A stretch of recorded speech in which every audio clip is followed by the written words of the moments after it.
Assalamualaikum Prof. Ayu. Waalaikumsalam Pak Raji. Sehat nggih Pak? Selamat. Pak. Alhamdulillah Prof, matur nuwun. Doanipun matur nuwun.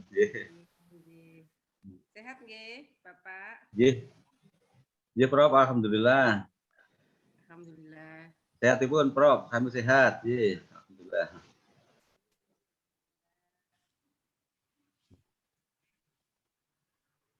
Assalamualaikum.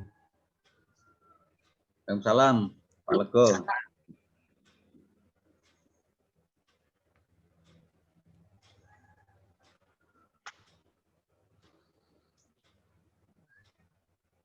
Assalamualaikum.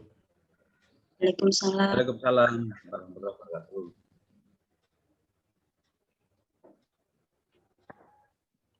Ini yang ujian siapa, Mbak?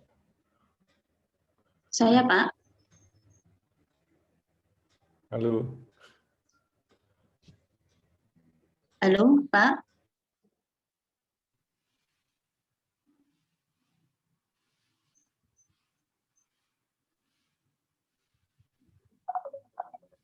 Oh, Pak Lego koneksinya. Oh, ada ini.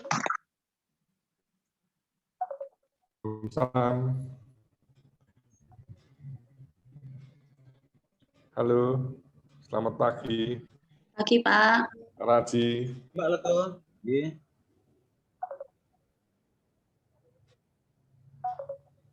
Ini yang error punya Mbak Ani jelas dengar saya? Jelas, Bapak?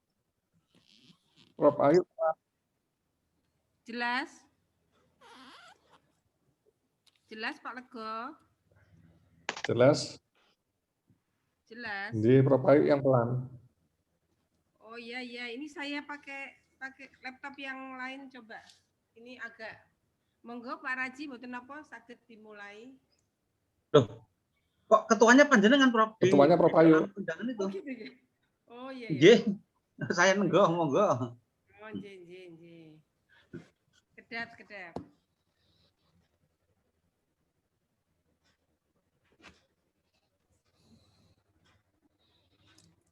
Pak Raji belum kantor, Pak Raji. Hah, kemarin bentar Pak, nanti Pak siang ada acara. Ini masih di rumah. Nanti jam 1.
Recording in progress.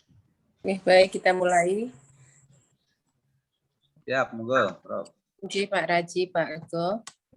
Bismillahirrahmanirrahim. Assalamualaikum warahmatullahi wabarakatuh. Waalaikumsalam warahmatullahi wabarakatuh.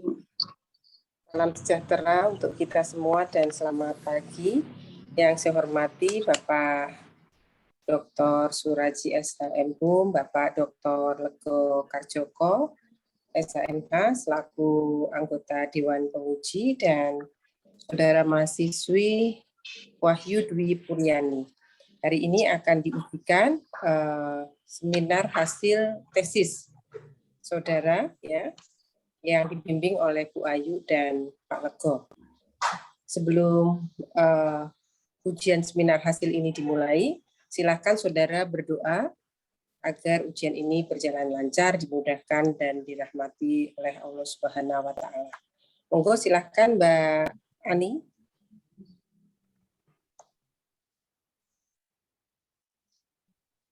Baik. Saudara diberi waktu 10-15 menit untuk memaparkan hasil tesis yang sudah dilaksanakan saudara. Kemudian nanti Dewan Penguji akan melakukan tanya jawab, konfirmasi, klarifikasi terhadap apa yang sudah ditulis dalam tesis saudara. Silakan Mbak Ani. Assalamualaikum warahmatullahi wabarakatuh. Sebelumnya saya ucapkan terima kasih atas waktu yang diberikan dan terima kasih atas kesediaan waktu Bapak dan Ibu serta teman-teman sekalian. Yang terhormat Ibu Profesor Dr. Ayu Igusti Ayu Ketut Rahmi Handayani SHMM selaku dosen pembimbing pertama saya.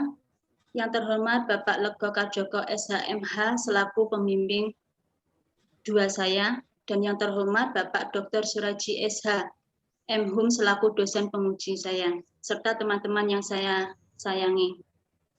Langsung saja saya akan memaparkan seminar hasil saya dalam tesis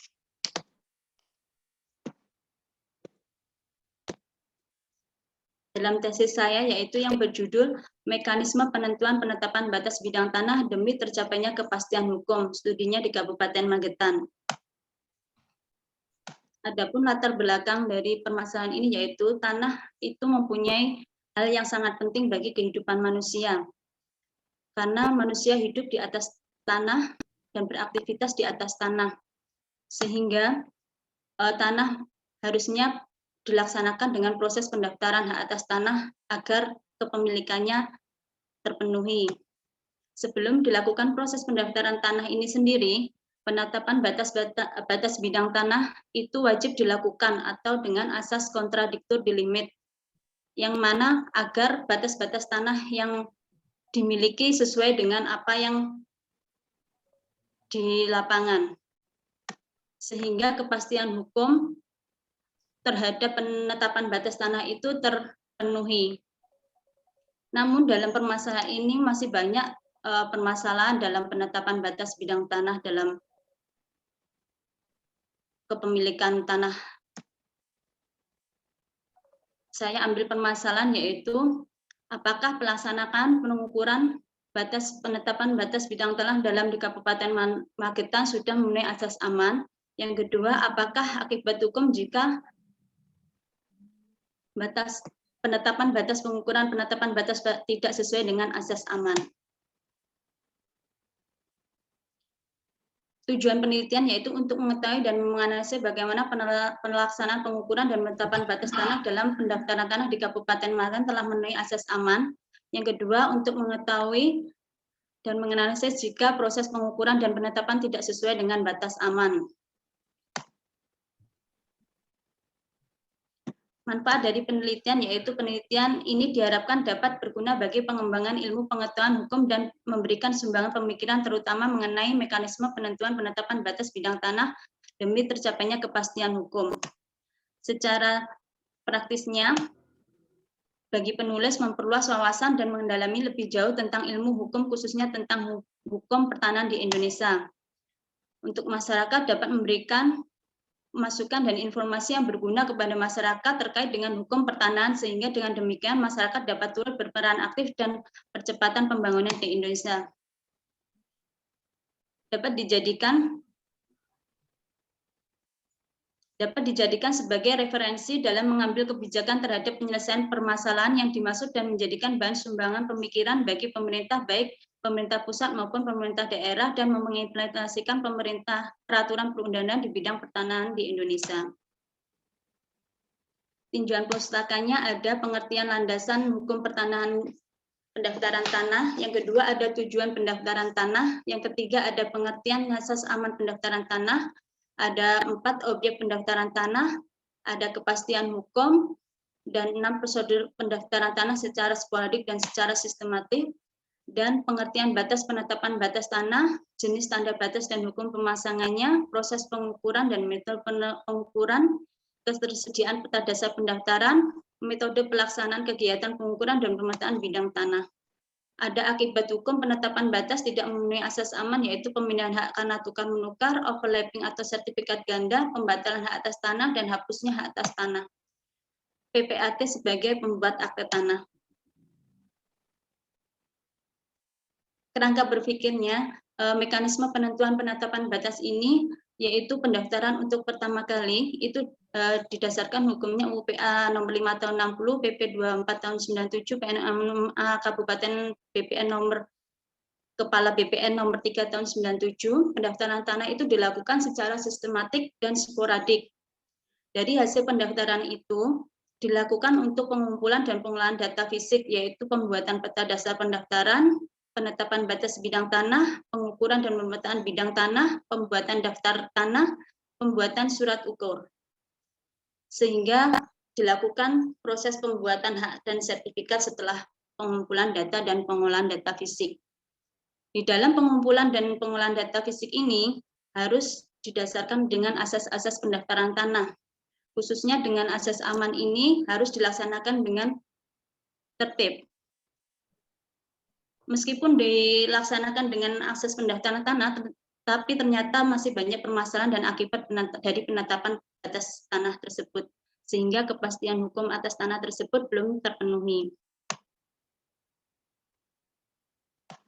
Metode penelitian yaitu karakteristik penelitian, yaitu penelitian ini penelitian normatif, pendekatan penelitian yaitu penelitian ini menggunakan pendekatan undang-undang dan pendekatan konseptual.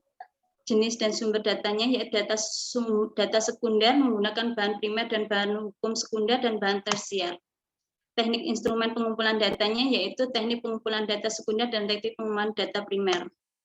Analisis datanya secara kualitatif. Hasil dari penelitian dan pembahasannya, mekanisme penentuan batas bidang tanah dalam pendaftaran tanah di Kabupaten Magetan, kepemilikan tanah harus mendapatkan pengakuan baik dari lingkungan masyarakat maupun pengakuan dari negara, pengakuan mutlak sebagai subjek yang hanya bisa dibuktikan dengan diterbitkan sertifikat hak tanah.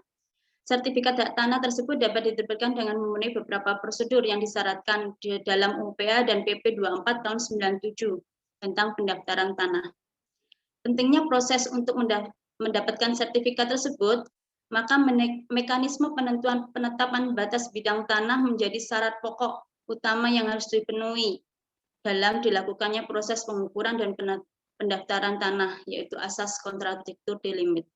Pentingnya penerapan asas kontradiktur delimit di dalam mekanisme penentuan penetapan batas bidang tanah dapat dilihat dari akibat hukum yang dapat ditimbulkan apabila asas kontradiktur delimit tersebut tidak dilaksanakan dengan tepat. Sejalan dengan mekanisme penentuan penetapan batas bidang tanah, hasilnya pun harus dituangkan dalam gambar ukur yang akan dilekatkan pada sertifikat hak atas yang akan terbit di kemudian, agar hasil dan penetapan batas tersebut diakui secara hukum dan akan mendapat kepastian hukum dari objek tanah karena sudah ditetapkan dengan ditandatangani surat ukur oleh Kepala Bagian Penetapan dan Pendaftaran Tanah. Pembuatan surat ukur tersebut agar hasilnya dapat ditanggungjawabkan di kemudian hari, maka kegiatan pengukuran dan pemetaan bidang tanah di lingkungan Badan Pertanahan dilakukan oleh pegawai Badan Pertanahan Nasional, khususnya diberi kewenangan sebagai petugas ukur. Pengukuran bidang tanah dilakukan oleh kantor BPN Magetan biasanya seringkali dilakukan dengan menggunakan metode sederhana. Tahapan bisa dilakukan menggunakan pengukuran metode polar menggunakan unsur sudut dan jarak karena metode ini seringkali banyak dipergunakan dalam pengukuran. Metode yang tepat dalam proses pengukuran pemetaan bidang tanah di Kabupaten Magetan diharapkan mendapatkan hasil yang lebih akurat dan dapat dipertanggungjawabkan di kemudian hari. Dalam kaitannya antara proses pengukuran dengan penentuan penetapan batas-batas bidang tanah adalah dalam pencatatan gambar ukur dan surat ukur yang kemudian dilekatkan pada sertifikat atas tanah yang diterbitkan oleh Kepala Badan Pertanahan Nasional Magetan. Dengan demikian pemilik tanah merasa aman. Berdasarkan hasil wawancara peneliti dengan masyarakat yang mendaftarkan hak atas tanahnya di kantor BPN Magetan, terkait dengan asas aman belum terlaksana sesuai dengan yang diharapkan. Dalam hal melakukan penelitian data fisik maupun data yuridis tidak dilakukan dengan baik, di mana pelaksanaan pihak kantor BPN Kabupaten Magetan hanya memberikan belangko kepada pemohon hak untuk mendatangkan keabsahan data fisik dan data yuridis tanpa didampingi petugas ukur, sehingga dalam hal ini kemungkinan mengenai pemalsuan data fisik dan data yuridis tanah bisa terjadi. Akibat hukum jika penentuan penetapan batas tidak sesuai dengan asas aman.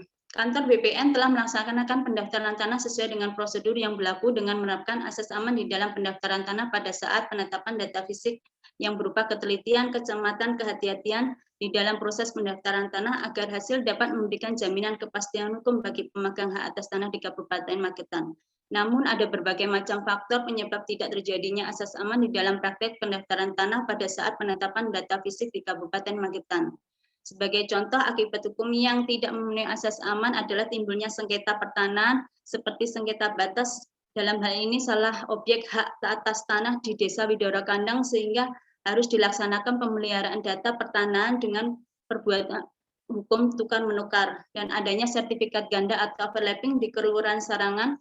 BPN dengan ini akan terus mengupayakan solusi dengan menangani sengketa pertanahan tersebut. Peraturan yang berlaku dengan memperhatikan rasa keadilan serta kehormatan hak dan kewajiban masing-masing pihak. Setelah dilakukan proses pemeliharaan data pertanahan yaitu dengan proses tukar menukar, maka kedua sertifikat tersebut mendapat kepastian hukum dikarenakan data yang tertulis dalam masing-masing sertifikat tersebut sudah sesuai dengan apa yang di lapangan dan dapat direkonstruksi kembali apabila ada permasalahan batas di kemudian hari.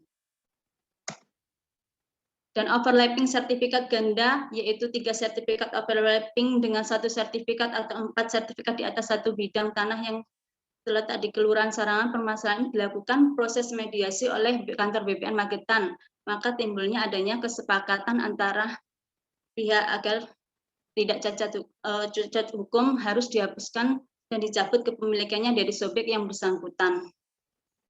Dari kedua kasus tersebut dapat disimpulkan juga bahwa penetapan batas bidang tanah serta pencatatan dalam buku tanah dari pendaftaran tanah pertama kali yang sangat penting untuk dilakukan dengan lebih teliti dan hati-hati agar bisa ditekankan kesalahan dalam pengerjaannya sehingga data yang dihasilkan lebih akurat dari segi data yuridis dan fisiknya. Inilah kenapa mekanisme penentuan penetapan batas bidang tanah menjadi sangat penting untuk dibahas dan dikupas agar supaya data yang diperoleh dari proses awal pencatatan administrasi tanah dalam hal ini pembuatan surat ukur serta gambar ukur dalam bidang tanah yang baru didaftarkan memiliki kepastian hukum baik itu dari segi subjek maupun objek.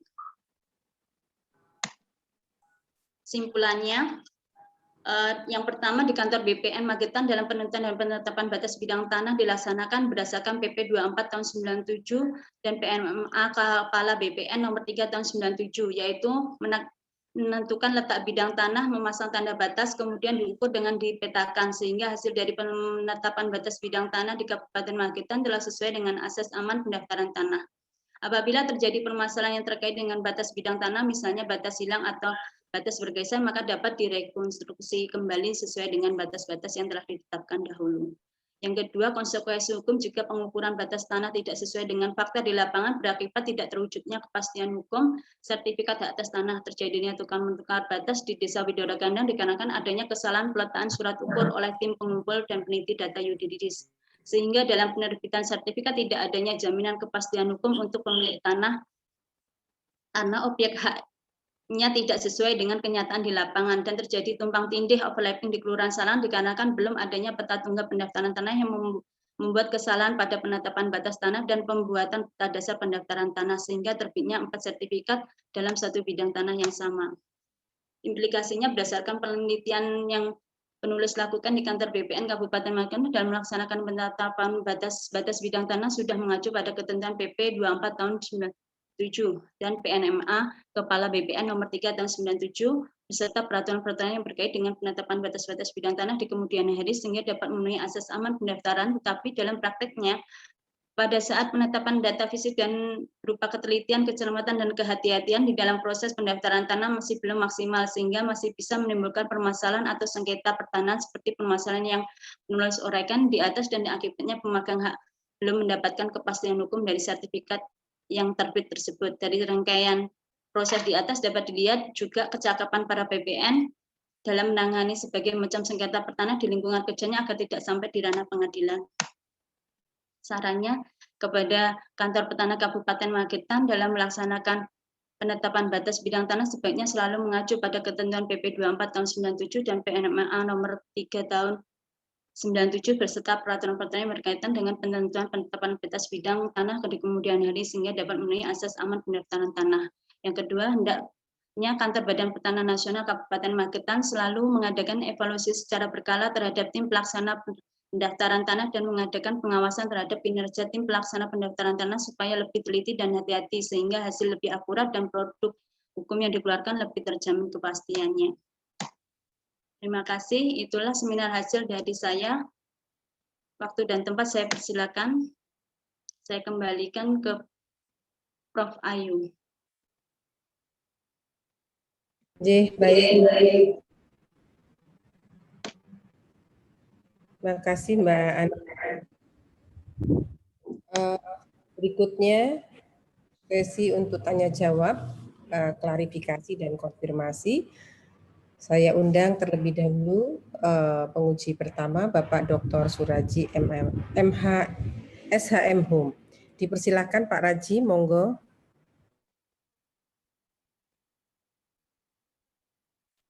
Prof. Ayu, terima kasih saya diberi kesempatan pertama. Mohon izin Pak Lego, Prof. Ayu, izin. Prof. Monggo. Ini Mbak, panggilannya Mbak Ani ya? Ya, Bapak. Karena ini Wahyu, Pak Ani. J. Baik, saya mohon izin untuk share screen karena ini kan seminar hasil. Jadi mungkin ada beberapa catatan, saya mulai dari awal sampai akhir nanti. Bapak.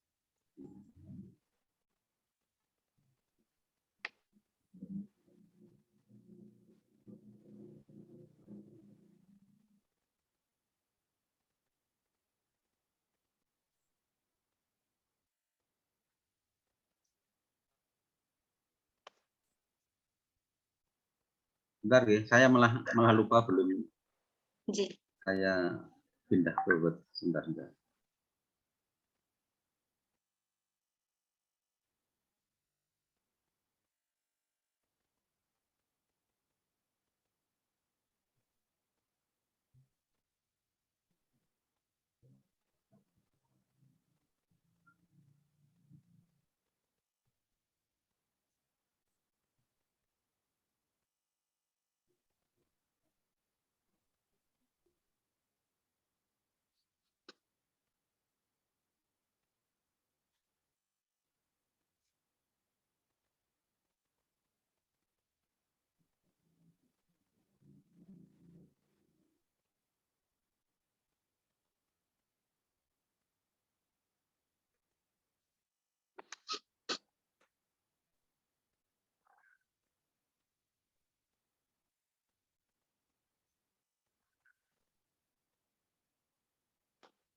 Sudah nampak, Mbak?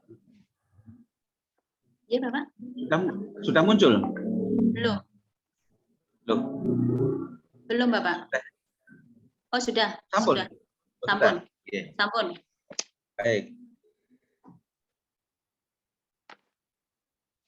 Ini Mbak Ani penelitian tentang mekanisme, gitu. Mekanisme. J.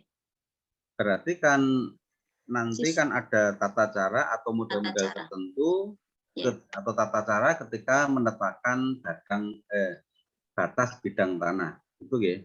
J. Berarti kan bisa lebih dari satu. Betul.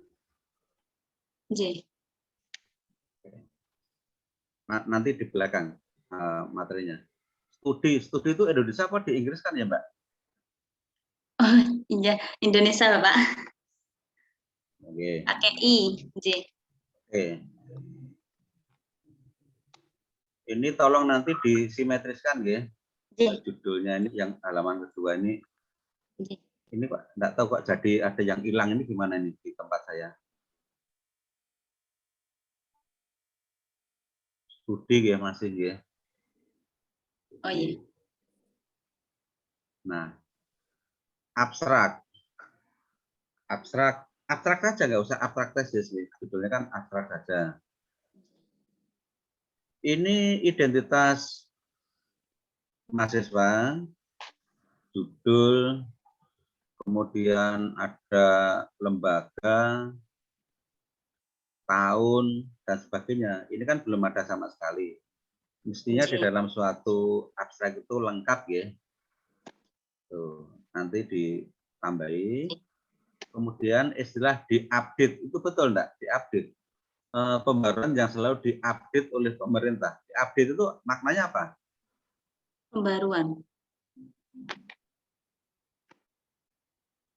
Tapi itu sudah umum atau belum? Istilah diupdate, pembaruan yang selalu diupdate oleh pemerintah untuk bahasa misalnya perundang-undangan. Belum. Belum. Ya, Belum. kalau belum nanti disesuaikan ya istilahnya ya. Istilah. Tolong ya semua kata asing, istilah asing itu dicetak miring. Ini banyak sekali mulai dari halaman pertama sampai halaman akhir itu banyak sekali. Ini di abstrak saja banyak, cukup banyak. J. Kata sambung jangan ditaruh di awal kalimat ya, karena, dikarenakan. Di bawah ini ada, ini masih karena lagi. Mungkin ada sehingga, ada dan, di belakang ada itu. Cukup banyak, nanti tolong disesuaikan ya. J. Asas kontradiktor delimitasi itu apa, Mbak? Penetapan batas sesuai dengan kesepakatan, Bapak. Oh, sepakat ya, ada kesepakatan ya. Ya. Baik, ini istilahnya doktrinal. Doktrinal betul. Doktrinal seperti ini, doktrinal.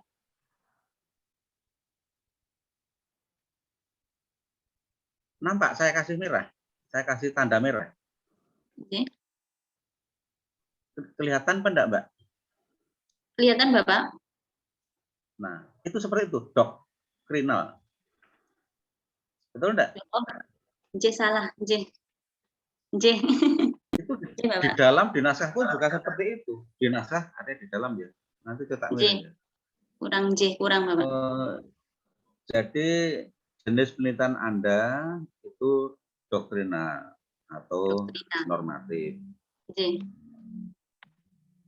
Pendekatannya dengan undang-undang dan Komsatwa. Yang saya tanya adalah yang pendekatan undang-undang. Apakah Anda hanya menggunakan undang-undang saja yang dipakai sebagai sumber bahan hukum? Undang-undang saja, di luar undang-undang tidak ada. Ada enggak? Undang-undang, buku, sama ini Pak, wawancara. Bukan itu maksud saya. Ya kita bicara normatifnya, undang-undang, undang-undang saja, atau ada yang di luar undang-undang? Ada yang di bawah undang-undang, sampai peraturan-peraturan, keputusan, dan sebagainya, ada enggak? Peraturan pemerintahan itu Pak, cuma undang-undang saja ini.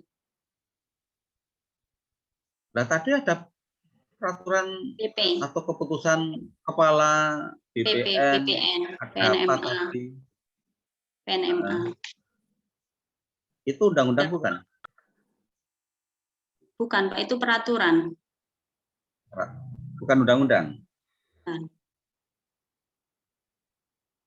Kalau bukan ya berarti pendekatannya bukan, namanya bukan pendekatan undang-undang, tetapi perundang-undangan.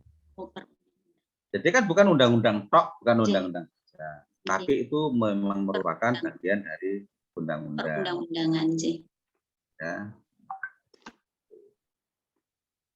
Kemudian ini Anda jenisnya adalah normatif, tapi berbicara tentang data ya. Data itu sebenarnya konotasinya adalah untuk penelitian yang empiris. Sebaiknya kata data itu ya disesuaikan, mestinya adalah bahan hukum. Bahan hukum. Ya. J. Kan bahan hukum ada mulai dari primer, sekunder, tersier. Oh, J. Tapi ini Anda lebih banyak yang bicara tentang data atau ini? J. Data. Bahan hukum. Analisis kayaknya juga analisis data ya kayaknya ya, bukan pada bahan hukum di dalam teks atau naskah di dalam. Betul enggak, Mbak? Analisis data. J. Iya. Bahan hukum. Ya, mestinya analisis bahan hukum. Kalau Oh, Anda J. kan penelitian normatif. J. Ya.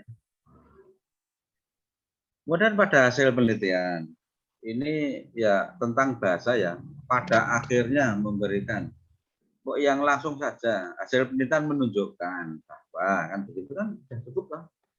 J. Pada akhirnya itu apa ya, bahasa apa ini, terlalu berlebihan kayaknya. Oh. Ya. Pada akhirnya memberikan jawaban. Coba, kalau hasil penelitian menunjukkan bahwa mekanisme penentuan sama toh maknanya sebenarnya. Tidak perlu menggunakan kata pada akhirnya memberikan jawaban. Salah sesuai. Nah, rumusan Anda berapa, Mbak? Rumusannya berapa? 2, Bapak. 2. Sekarang coba. Ini pada alinea pertama, ini kan baru pada pengantar materi. Tapi tujuan yang mestinya adalah harus ada di dalam suatu abstrak, ini kan kelihatannya belum ada ya. Penelitian ini bertujuan untuk biasanya suatu abstrak itu paling enggak intinya adalah tujuan, metode, dan hasil utama penelitian. Tapi ini belum ada ya, sebelum metodologi, sebelum metode. Terus pada hasil penelitian, ini baru 1 apa sudah 2? Jawab, menurut Anda, sudah menjawab 2 rumusan masalah belum?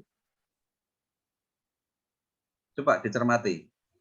Hasil penelitian, ini baru rumusan pertama atau sudah termasuk rumusan yang kedua?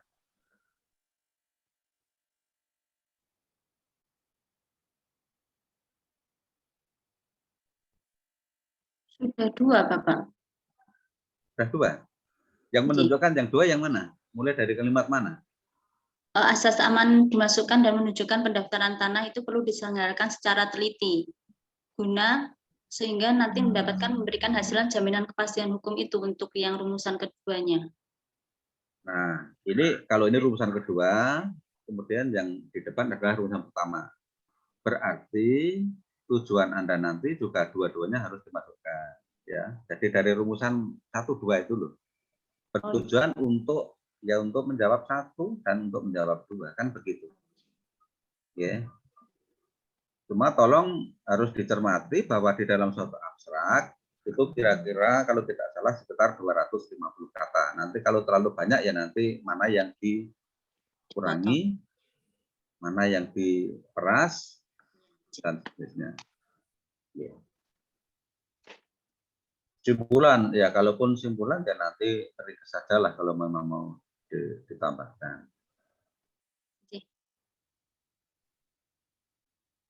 Ya kalau simpulan kan juga harus 2, artinya menjawab Pertanyaan rumusan 1 dan pertama 2. dan 2. Ya, kemudian kata kunci. Kata kunci ini sebaiknya urutkan secara alfabetik. Ini juga sudah urut, tetapi urutnya kan model Arab. Baca Arab kan dari belakang. K. Alfabetik itu apa, Mbak? Abjad. Jad. Nah, sekarang kata kunci Anda ada 3. Ya toh? Tanah, penetapan, batas, dan kepastian hukum. Ini T dulu, kemudian P baru K. Jadi kalau Terus yang dibaca K. urut abjad kan dari belakang, kayak Arab. Iya, K. K, P, T. Gitu. Sesuaikan ya. J. Nah, pada rumusan pada kata pengantar, benar Mbak, 1 spasi Mbak. Kata pengantar itu 1 spasi. Oh, 1. Kayak abstrak 1 spasi. Oh, J. Ini belum. J. Enggak, 1 spasi apa? Benar apa enggak? Saya tanya. Ini belum, Bapak. Belum gimana? Belum 1 spasi.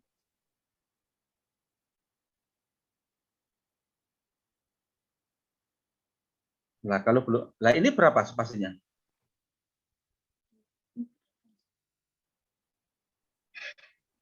Masih 0, Kan reket banget loh ini. J. 0, berapa gitu. J. Ya apa ada spasi kok 0, itu? Apa 1. ada? Apa ada? 0, apa ada? 1. Paling kecil kan 1 spasi tuh. 1. J. 1.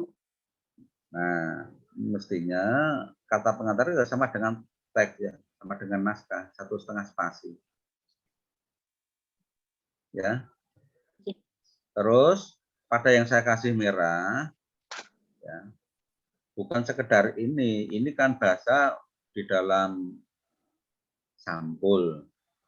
Yang merah ini mestinya diganti, jadi sebelum ucapan terima kasih, itu mestinya adalah pengantar materi. Pengantar materi ya itu dapat dikatakan sama dengan ringkasan pada hasil penelitian itu. Sebenarnya kan itu. Atau penjabaran dari tujuan penelitian. Jadi tes ini kan untuk menjawab apa atau menguraikan apa kan begitu. Bukan sekedar apa ini Untuk memenuhi. disusun untuk memenuhi syarat. Ini kan bahasa sampul loh ini. Sampul tesis. Bukan seperti ini tetapi materi. Materi dari tesis. Jadi 2 rumusan masalah itu diringkas di situ. Oke. Menjawab itu. Jadi kita ini bahasa sajalah.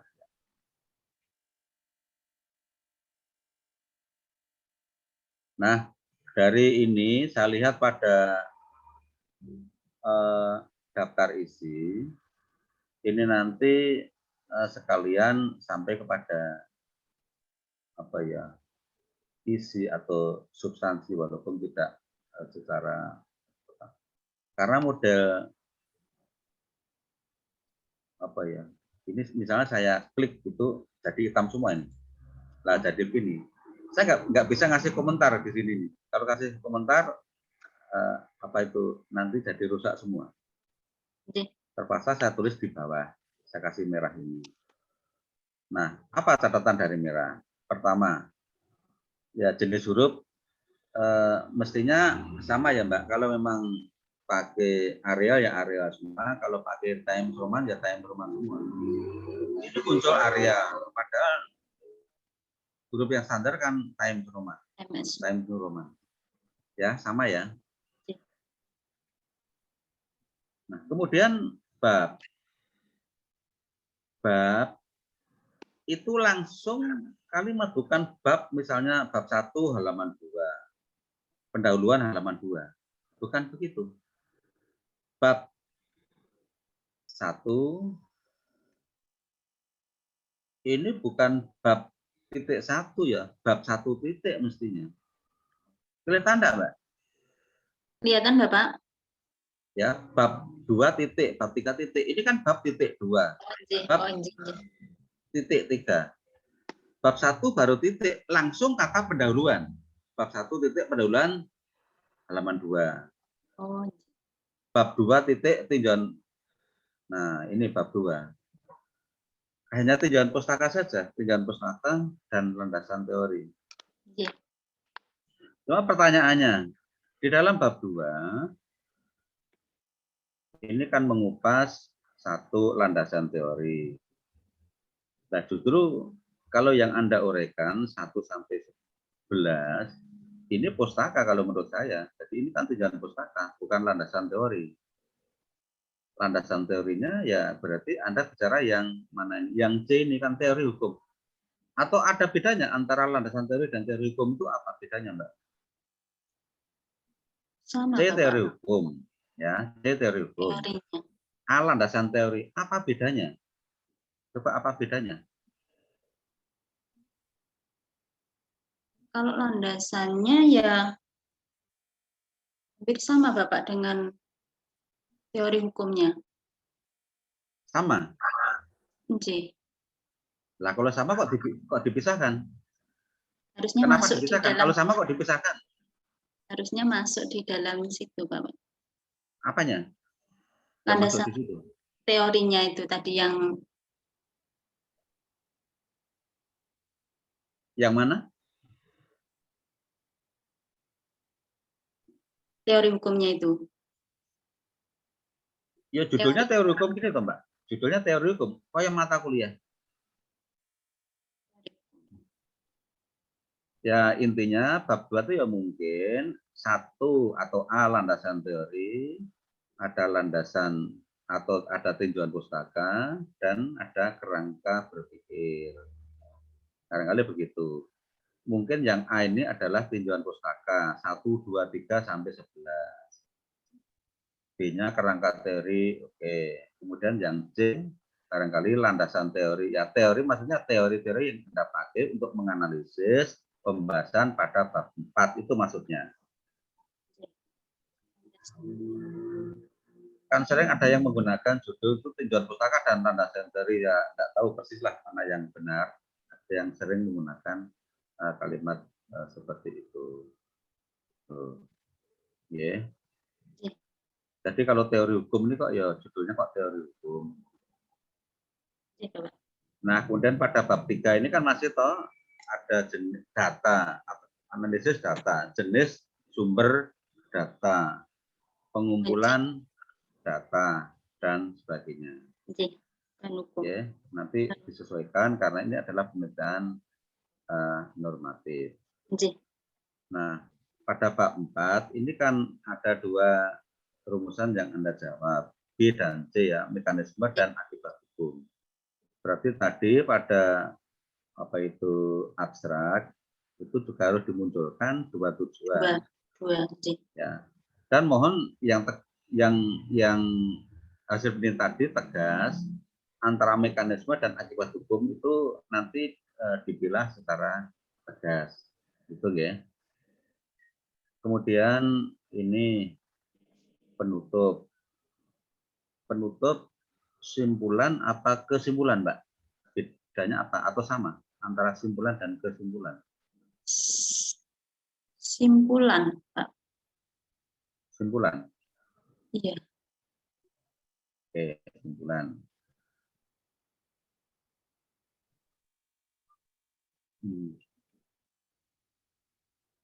Prof Ayu, saya masih ada waktu? Nggih, monggo, Prof. Monggo Pak Raji. Izin nggih, siap. Nah, ini Mbak, sebenarnya ketikan Anda bagus, tetapi tolong kategorisasi diperhatikan ya. Ini latar belakang masalah. Ini bisa hanya yang ditarik keluar atau kalimatnya yang mendorong ke dalam. Setiap alinea baru sudah masuk 7 bulan ketik, ya benar. Tapi M pada manusia, M-nya itu di bawah L mestinya. L latar belakang masalah. L latar itu loh maksudnya. Jadi nanti akan kelihatan karena apa? Setelah ini di bawah itu ada beberapa yang tidak dapat atau sama lah derajatnya, dianggap sama antara A besar, angka 1, kemudian A kecil, ada yang beberapa seperti itu. Oh, Nah, ini kok masih putih, Mbak ya. Anda ini apa ngopi dari tempat lain? Ini nanti kalau masuk Turnitin nanti berpengaruh terhadap belum karya oh, Anda, jangan-jangan. nggih, Bapak. Jadi yang putih-putih ini mungkin Anda tinggal hanya nyomot saja dari tempat lain, sama persis, tidak ada satupun perbedaan. Kayaknya seperti itu. Betul enggak kira-kira? Nggih, Bapak. Itu kan masih putih loh. Nggih, Di belakang ada loh ya beberapa. Makanya Nggih. saya tulis kutipan ini ngutip nggih, dari mana tapi sama persis dan itu banyak. Makanya harus diketik ulang. warnanya putih. Nggih, Nah, diketik. diketik ulang atau mungkin dengan bahasa yang Yang sedikit berbeda. Nah, ini Prof Ayu yang bisa ya tahu persis kalau ini bab ini. Nggih. Nanti. Nah, pada latar belakang masalah satu, Mbak, ini yang saya kasih merah di sini. Tadi pada saat Mbak Ani itu presentasi kan menyampaikan ada contoh real atau kasus real di lapangan, Nggih. di Magetan itu. Nggih. Entah itu ada penggeseran patok atau caranya seperti apa, bahkan muncul sampai 4 sertifikat untuk satu bidang tanah kayak gitu ya. Overlapping. Nggih. Nah, di sini kan Anda hanya menyampaikan di Kabupaten Magetan merupakan salah satu daerah yang dan seterusnya. Di Kabupaten Magetan masih banyak hak milik yang belum didaftarkan. Ini kan abstrak sekali, masih abstrak. Ya. Tetapi justru isunya ini yang Anda sampaikan pada saat presentasi itu dimunculkan di sini, Mbak. Jadi kasus real di lapangan. Oh, nggih. Itu kalau menurut saya, tapi monggo mau dipakai ya silahkan, tidak juga nggak apa-apa. Kalau menurut saya kok seperti itu. Bukan sekedar uraian seperti ini. Ini betul posisinya di sini di bagian akhir sebelum Anda ini loh menarik suatu atau menetapkan judul mekanisme pembuatan dan sepele, Mbak, tapi tolong diperhatikan. Titik 2 itu jangan dikasih spasi, nggih. Nah, ini judul kemudian titik 2 pada di bagian akhir. Nah, nanti kalau suatu saat titik 2 itu kebetulan posisinya tidak cukup, itu bisa turun dan berdiri sendiri, termasuk yaitu ini ya, yang B ini, yaitu titik 2. Titik 2 itu nggak usah dikasih spasi, itu bisa berdiri sendiri nanti. Jadi titik 2 di dalam satu baris. Ya. Yang saya kasih merah-merah nanti silakan dipirsani, nanti saya kirim balik lewat email. Ya. Cuma, nah ini, Anda kan membandingkan dengan beberapa penelitian. Kayak metode ini kan tidak perlu. Sebenarnya kan kalau dibuat dengan kolom-kolom, ya itu ya nomor, penelitiannya siapa, tahun berapa, apa derajatnya, apa intinya. Kemudian punya Anda, punya Mbak Ani, itu apa intinya. Itu kan gampang. Tapi ini Anda baru mengupas tentang 4 atau 5 penelitian ya. Tetapi penelitian Anda di mana, Pak? Untuk membedakannya gimana? Supaya pembaca itu bisa mengetahui bahwa ada perbedaan antara 5 penelitian terdahulu dengan penelitian Anda. Gimana? Bagaimana caranya? Dimasukkan, Bapak. Belum saya masukkan. Belum semua kan? Iya, belum. Nah, mestinya seperti itu. Jadi supaya para pembaca bisa tahu. Nah, ini kan ada 2 rumusan. Kata tanya jangan dimasukkan di dalam tujuan ya ini kan. Untuk mengetahui dan menulis bagaimana. Bagaimana itu kan sudah ada di rumusan masalah. Artinya kata tanya itu sudah ada di rumusan masalah. Jangan dimunculkan di tujuan.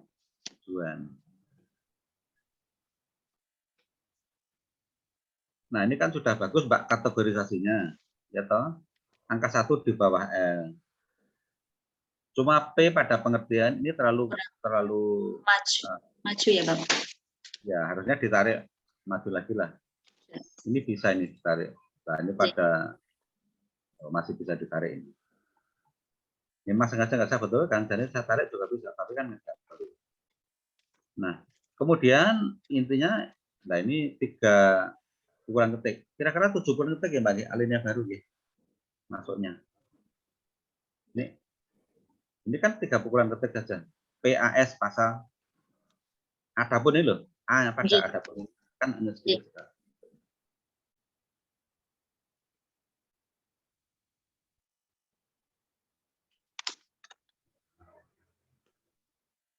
Nah, kategori saya yang saya masukkan tadi, setelah angka itu kan artinya huruf, Mbak. Jadi itu bukan 1 kurung, 2 kurung, tapi kan A kecil, D kecil. Setelah angka huruf, setelah huruf angka mesti begitu. Ya, kategori di dalam tata tulis dalam karya ilmiah, dan itu saya rasa hampir semua buku panduan atau buku yang dijual umum seperti itu.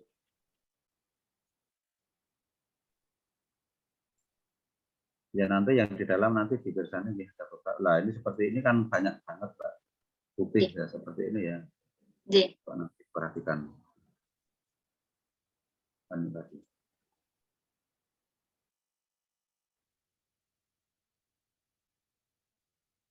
Oh ini bulat-bulat ini kan tidak umum untuk suatu karya ilmiah. Ya gantilah ABC 1, 2, 3 atau apa kan begitu. Tulisan buku di dalam footnote tetap cetak miring ya Mbak. Ini kalau menurut saya sudah benar. Artinya setelah nama buku kemudian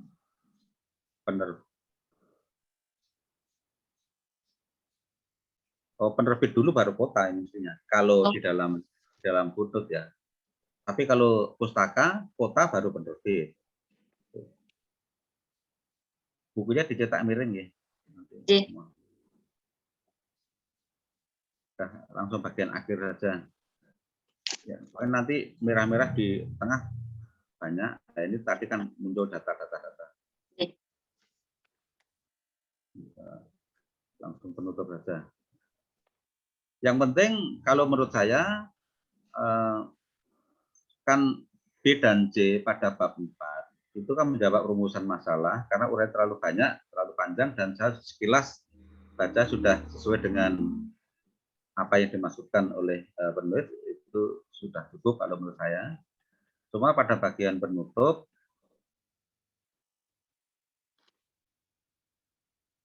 nah ini.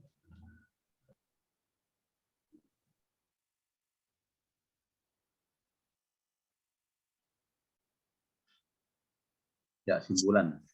Nah, kata-kata hukum jangan ditaruh di awal kalimat. Ini pertama mekanisme, yang kedua adalah yang kedua tadi apa Mbak, rumusan kedua? Konsekuensi akibat hukum, Bapak. Oh, akibat hukum ya. Akibat hukum. Ini sudah menjawab ya. Yang pertama mekanisme. Baik, ini sudah menjawab rumusan masalah, tapi bahasanya nanti dihaluskan ya. Bapak. Sehingga dan karena tidak boleh ditaruh di awal kalimat. Bapak. Cuma implikasinya, implikasi itu apa Mbak? Implikasi apa? Permasalahan antara rumusan pertama dengan rumusan kedua di permasalahan penyelesaiannya, Bapak. Bentar. Arti dari implikasi apa?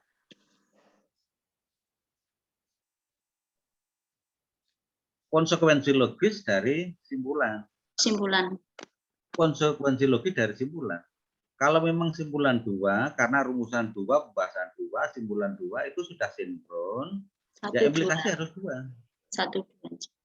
Implikasi 1 merupakan konsekuensi logis dari rumusan 1. Inti dari simpulan 1 apa Mbak? Coba saya tanya. Inti dari simpulan 1. Simpulan satunya itu BPN Magetan sudah melakukan penetapan batas bidang tanah sesuai dengan PP, namun dalam asas amannya belum terlaksana sesuai dengan yang diharapkan. Jadi belum aman. Sudah sesuai tapi belum aman. Karena ada faktor. Ya, oleh karena Karena Maka ya berarti adanya kan implikasinya mestinya kan oleh karena penetapan batas walaupun sudah sesuai dengan nggih. peraturan namun belum aman, maka itu apa harapan Anda? Implikasinya, konsekuensinya apa? Nggih, Bapak. Oleh karena belum aman, maka harus bagaimana? Oh, Bisa nggih. begitu. Oh, Yang nggih. kedua, inti yang kedua dari simpulan yang kedua, intinya saja. Akibat hukumnya adanya pertukaran letak tanah sama adanya overlapping. Oh. Nah, oleh karena masih adanya overlapping tentang penetapan batas, maka konsekuensi logisnya apa? Karena masih overlapping. Oh, nggih. Apakah harus ada pembaruan peraturan atau apa? Saya nggak ngerti, tapi Anda ini yang tahu. Itu nggih. Nggih. Jadi implikasi harus tetap dua. Oh, nggih, Cara Bapak. nggak mungkin saja. Semua judul buku dicetak miring nggih dalam pustaka Nggih. nggih. Oh, nggih. Baik. Oh, ini pustaka ada halaman. Pustaka ya nggak ada halaman. Ya. Oh, nggih. Nggih. Baik, Prof. Ayu, mungkin catatan dari saya itu saya kembalikan. Matur nuwun. Nggih, baik, matur nuwun Pak Raji. Berikutnya saya mengundang Bapak Dr. Lego Karjoko. Nggih, monggo Pak Lego. Terima kasih Prof. Ayu yang saya hormati Prof. Ayu dan Pak Dr. Suraji, serta Mbak senengnya bingung, Mbak Ani, Mbak Dwi, Mbak Sopo, Ani, Bapak. teman-teman yang hadir di sini. Mbak Ani, Nggih. pertama, permasalahan pertama apakah prinsip kontradiktor eliminasi sudah diterapkan di Magetan dalam pendaftaran tanah? Nggih. Dijawab, sudah belum? Sudah, Bapak. Sudah. Sudah. Tapi masih ada sertifikat double. Nggih. Karena memang belum adanya peta dasar pendaftaran tanah. Enggak, tadi kamu cerita suruh ngisi sendiri, begitu betul? Gimana, Bapak? Atau kamu cerita penetapan batas di Magetan gimana? Penetapannya sebelum dilakukan penetapan harus adanya asas kontradiktor delimiter terlebih dahulu. Lah ya, di lapangan gimana? Di lapangan ya harus ditetapkan, kalau tidak ditetapkan BPN belum mau mengukur, Bapak. Harus 4 pemilik tanah berbatasan harus hadir? Tidak. Ketika tidak hadir itu pakai surat kuasa. Atau Nah, kalau nggak hadir, nggak pakai surat kuasa? atau yang menempati lahan itu, Bapak. Kepemilikannya orangnya, yang maksudnya batas kanan kiri, misalkan orangnya tidak ada di tempat situ, misalkan di luar kota, itu yang menempati saat itu di situ. Jadi Kalau kosong? pemilikannya. Kalau kosong? Kalau kosong, desa. Nah, Yang tanda tangan pihak desa. Pihak desa berarti kan belum jalan itu, kan harusnya dipastikan harus ada. Jadi yang namanya kontradiktor eliminasi itu ya 4-4-nya harus ada. Kalau enggak bisa hadir, sudah ada catatan dari yang punya tanah, ini lo sebelah sini. Nah, selama ini yang terjadi kan enggak datang, Pak itu kan, Pak Desa itu siapa yang urusan tanah itu siapa itu kan. Itu biasanya gitu. Nah, itu petokannya di letter C dia, Pak, dari perangkat desa itu kan. Nah, letter C itu sebetulnya enggak valid. Nah, sehingga muncullah ada sertifikat ganda tadi. Artinya tegas, nggak apa-apa. Belum jalan itu kontradiktor eliminasi di Magetan. Belum jalan, Ji. Sehingga ini asas aman juga belum jalan. Nah, kemudian permasalahan kedua, Mbak. Ji. Konsekuensinya apa kalau kontradiktor eliminasi tidak jalan? Ini proses pendaftaran tanah. Bentar. Proses pendaftaran tanah, salah satu tahapannya adalah penetapan batas dengan kontradiktor eliminasi. Kalau ini tidak dilakukan dengan benar, ini implikasinya apa? Adanya ini Bapak, akibat hukumnya itu terjadinya adanya perselisihan antara batas tanah, misalkan adanya tukar menukar itu atau tumpang tindih tadi. Iya, itu kan yang ya. Kalau kita bicara hukum, itu nanti pendaftaran tanah kan outputnya apa? Output dari pendaftaran tanah itu apa? Output dari kegiatan pendaftaran tanah itu apa? Untuk memiliki untuk menerbitkan suatu hak milik sertifikat dalam wujud sertifikat. Sertifikat atas tanah atau jadi output dari ending dari kegiatan pendaftaran tanah atau sertifikat atas tanah. Sertifikat atas tanah itu apa? Merupakan KTUN bukan? Apa Bapak? Sertifikat atas tanah itu merupakan ketetapan tata usaha negara bukan? Sertifikatnya ketetapan, ya, tata usaha negara. Tanahnya itu nanti ngurusnya di PTUN, kalau masalahnya di BPN. Lurah. Sertifikat KTUN itu apa toh? Ketetapan tata usaha negara itu apa? Definisinya? Kurang paham Bapak. Kurang tahu. Kamu bawa ada HP enggak di situ? Ada Bapak. Browsing aja apa KTUN gitu kan kelihatan.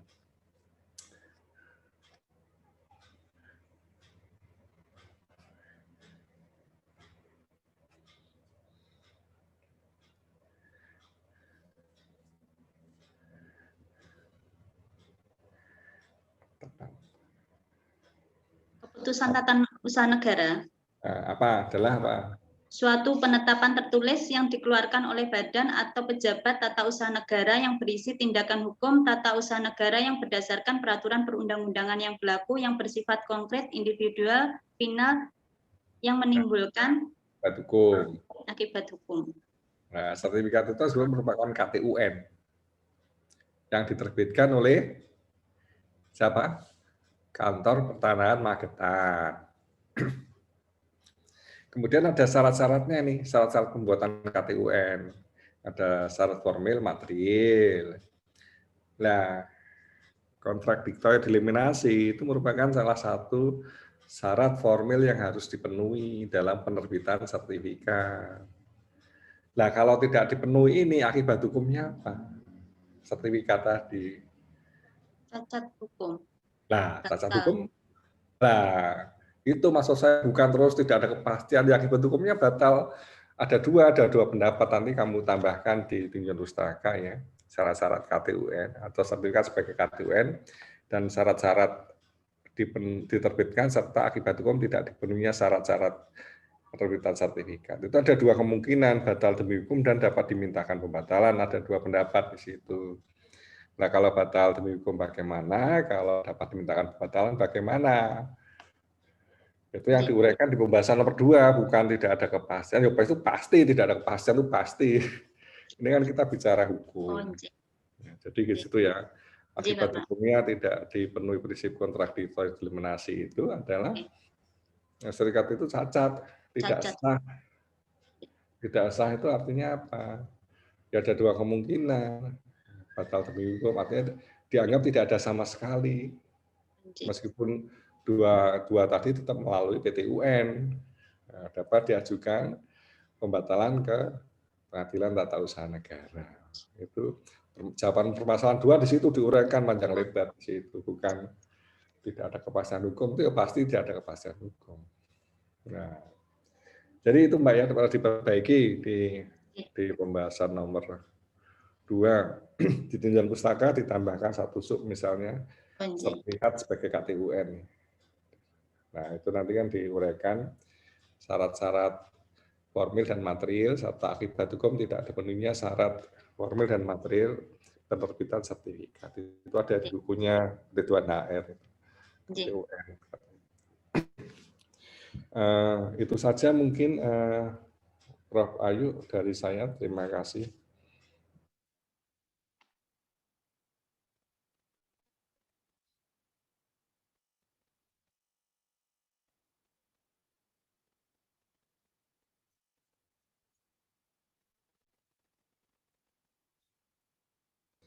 Mbak, kamu ini semester berapa? Ini semester 7, Bapak. Oh, udah lewat ya. Ya. Harus segera lulus. Makanya, J. Mana saja kamu lama? Berapa yuk?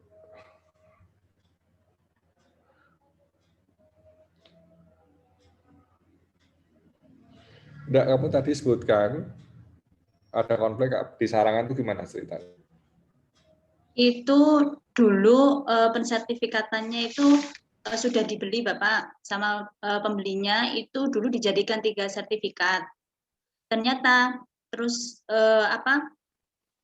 disertifikatkan kembali oleh penjualnya di tahun yang berbeda dengan atas nama ahli warisnya itu tadi. Jadi timbullah overlapping itu Bapak. Kok bisa? Nah, itu karena belum adanya peta dasar pendaftaran tanah di. Enggak. Itu sudah dijual nih, sudah dijual. Apa tapi itu udah belum dibalik nama. Nah, itu paling itu belum. pakai kuasa ya, J. Jadi yang nakal kan penjualnya atau ini. Ya, J. Jadi, kalau ini bukan masalah kontrak atau deliminasi, kalau ini masalah itu implikasi hukum tidak segera didaftarkannya peralihan hak. Tapi kan itu Bapak, karena timbulnya yang kedua itu kan harusnya melihat dari penetapan yang dari yang pertama itu. Kenapa bisa sampai timbul? Apa sudah didaftarkan? Kalau belum didaftarkan ya tidak dipecah. Sudah timbul sertifikat Bapak. Jadi benar. Jadi dari A ke B ini dijual toh. J sebenarnya sudah jadi sertifikat, sudah timbul sertifikat, tapi masih atas nama penjualnya, tapi belum dilakukan balik nama sama pembelinya, tapi pakai surat kuasa. Lah iya, akhirnya tidak didaftarkan segera kan ya, bukan persoalan kontradiktor deliminasi, kalau itu kan karena kelalaian pembeli untuk segera mensertifikatkan tanahnya kan. Bukan karena kontradiktor deliminasi. Kalau kontradiktor deliminasi itu biasanya berkaitan dengan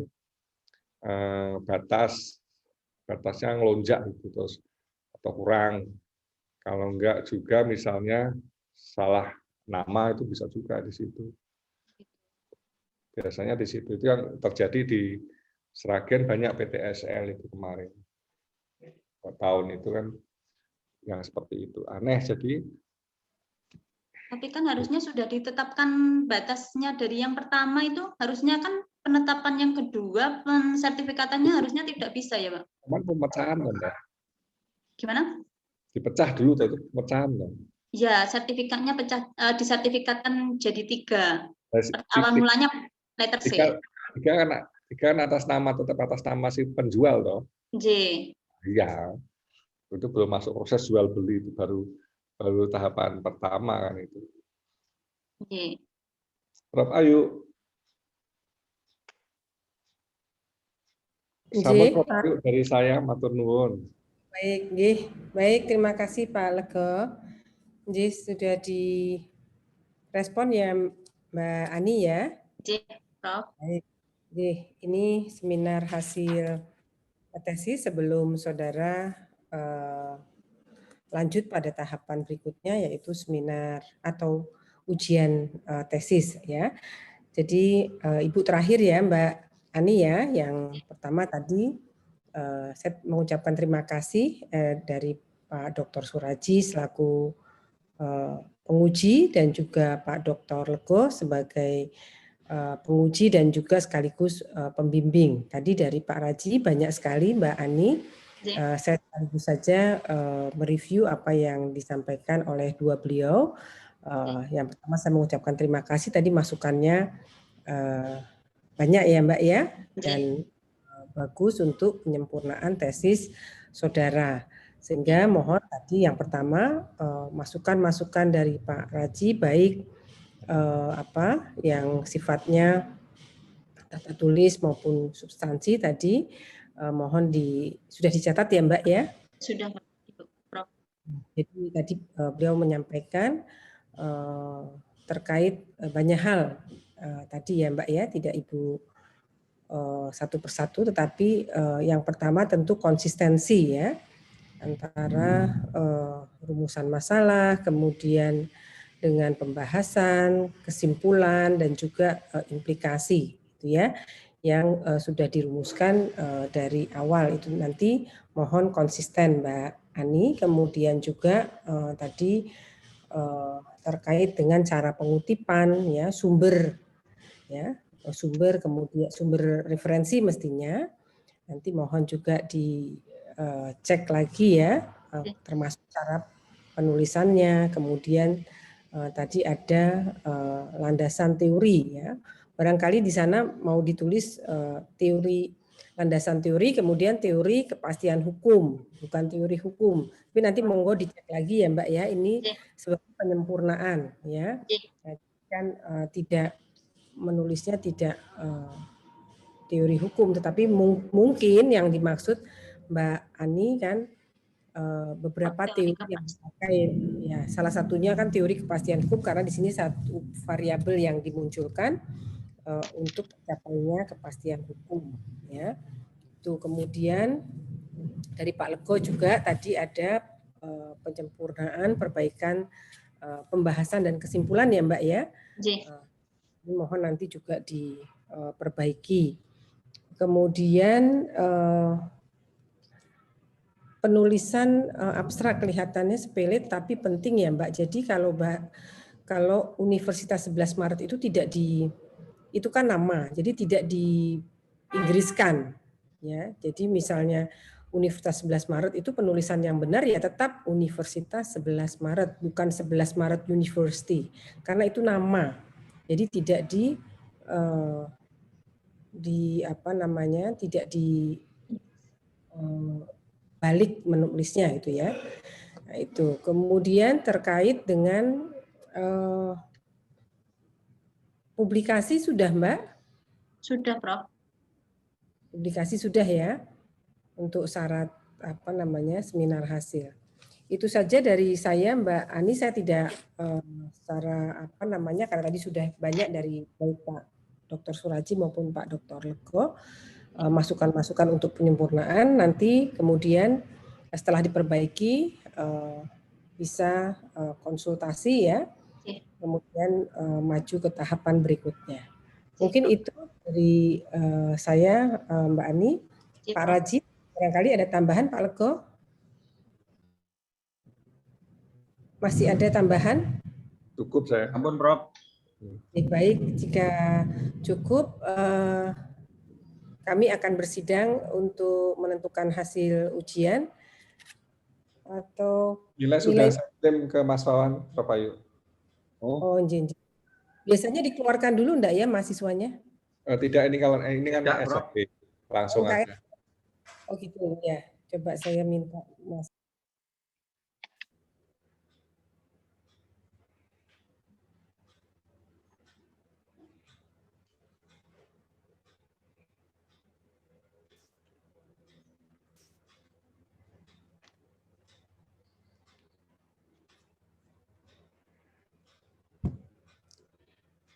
Ini ada Mas Wawan Pak ini.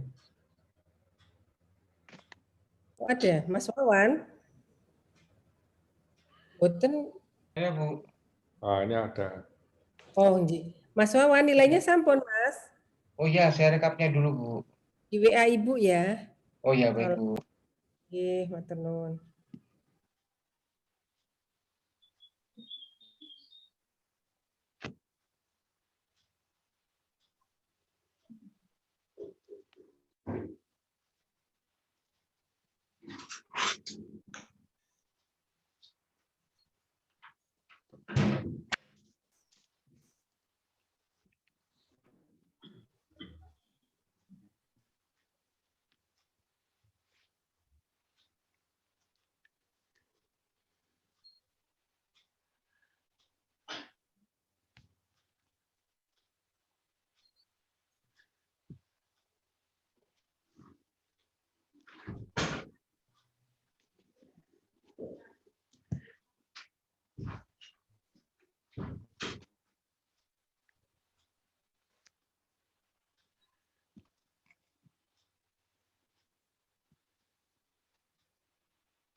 Baik, skor sidang ujian seminar hasil tesis saya cabut untuk membacakan berita acara sidang seminar hasil tesis. Berdasarkan rapat Dewan Penguji, mahasiswa Wahyu Dwi Puriani dengan NIM S351808025 dengan judul tesis Mekanisme Penentuan Penetapan Batas Bidang Tanah demi tercapainya kepastian hukum studi di Kabupaten Magetan. Berdasarkan penilaian dari kami bertiga, saya Igusti Ayu Ketut Rahmi Handayani, Dr. Lego Karjoko SHMH dan Dr. Suraji SHM Hum, saudara dinyatakan lulus dengan nilai 87 ya.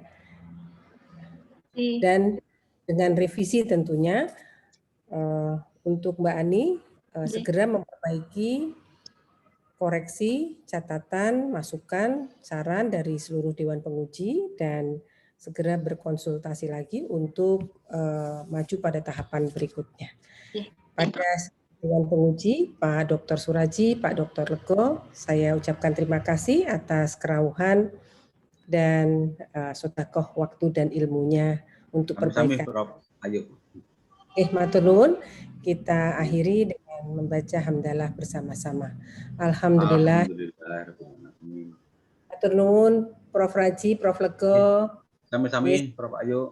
Terima kasih Prof. Ayu, Pak Suraji, Pak Lego. Sama Mbak. Thank you, Mbak ya. Selamat ya, Mbak Ani. Makasih Pak. Izin Prof. Ayu, Pak Lego. Sukses Pak Raji. Sami-sami, Prof. Selamat. Alhamdulillah. Amin. Mbak Ani diperbaiki tadi masukannya ya. Dari Prof. Raji. Izin Pak Raji. Selamat sekali lagi Mbak Ani. Terima kasih Prof. Alhamdulillah nilainya bagus.